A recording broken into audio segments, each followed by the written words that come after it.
Hello, my name's Ed Frawley. I'm here at Leerburg today with Michael Ellis. Michael is visiting so that he and I can put some new training DVDs together. We were both talking about how many emails we get almost on a daily basis. And Cindy answers most of the emails that come to Leerburg, but both Cindy and Michael get a lot of similar emails. So we picked several of the most common themes, and we're going to read them to you. And then Michael's going to give you the answers to the questions that we got. And as I said, they're the most common ones. I have a 15-week-old German Shepherd. I'm struggling to get his prey drive going. He isn't interested in tugging on a towel or chasing a ball. Now, I've seen both of his parents. They have high prey drive, but my pup just isn't interested. Could it be his age, as I've not been told that he can go out blah, blah, blah. Cut. Okay, wait. No. Let it go. I'll just cut that out. 5 minutes. Could it be his age? As I've been told, to give him time and he will develop that drive. What do you think, Michael? Yeah, so 15 weeks old is really young for a German Shepherd puppy. So different dogs mature at different rates, and so it's certainly possible that you have a dog that's from a slower maturing bloodline that will start to play later on in life. All we can do with young dogs, and we get this kind of question a lot, is give them the opportunity to play. So we try. So if they come out in a playful mood, I pick something up, I swing it around, I tie something on a string, I drag it along, and I see if I can get them interested in chasing behavior. But it's not something we can force on the dogs. They're either going to do it or they're not going to do it.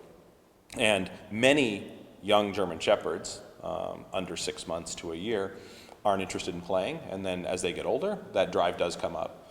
Some of them, it doesn't ever happen for them either, too. It's not something that we can be sure of. The fact that the parents of the dog like to play is probably a better chance that this puppy will start up.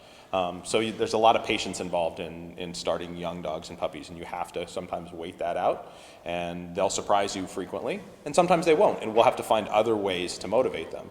So I think one of the big things is that if you look at the dog population as a whole, not all of them are going to play in a way that's functional. And even some that like to play won't play enough to have that turn into a functional obedience reward. And so we have to start working on developing other modes of reinforcing them. So we use food a lot, but we use food like we would use a toy frequently. So we have the dog chase food. I'll hold food in my hand and I run with it and make the dog chase the food. And they're going to get a piece of food, we'll make them miss it and run the other direction and make them catch up to it. So we can kind of make the food reward more dynamic if we have a dog that's not showing prey drive. And sometimes the chasing of the food jump starts the dog's prey drive as well, because they like the food, they want the food, you move it away from them, and you start to move it away more quickly, and they start to chase, and that can be a way to kind of jump start the dog into playing. And then the other thing is, with a lot of dogs, if you really want them to play, you're going to have to restrict some of their activities. So we want to keep this in balance, and it depends definitely on what your goals for that given dog are, but you may have to restrict their outlet for their energy to only the things you want them to put their energy into. So if I have a young puppy and the puppy gets to play with my other dogs, or have their toys all over the house, they get bones to chew on and all these other things, then when I try to play with them, they may not be as interested because they have lots of outlets for their energy. So I may restrict their access to certain types of play or certain ways of expressing their energy while I try to get them to play with me. Of course, if I do too much of that, then I can run the risk of the puppy being very excited every time they see me, and they can't calm down as well. So if I'm raising a pet dog, then I need to be more careful. But if I'm raising a sport dog and I really want to develop that dog's play drive, then I may have to restrict their access to certain games, certain ways of expending their energy. Super.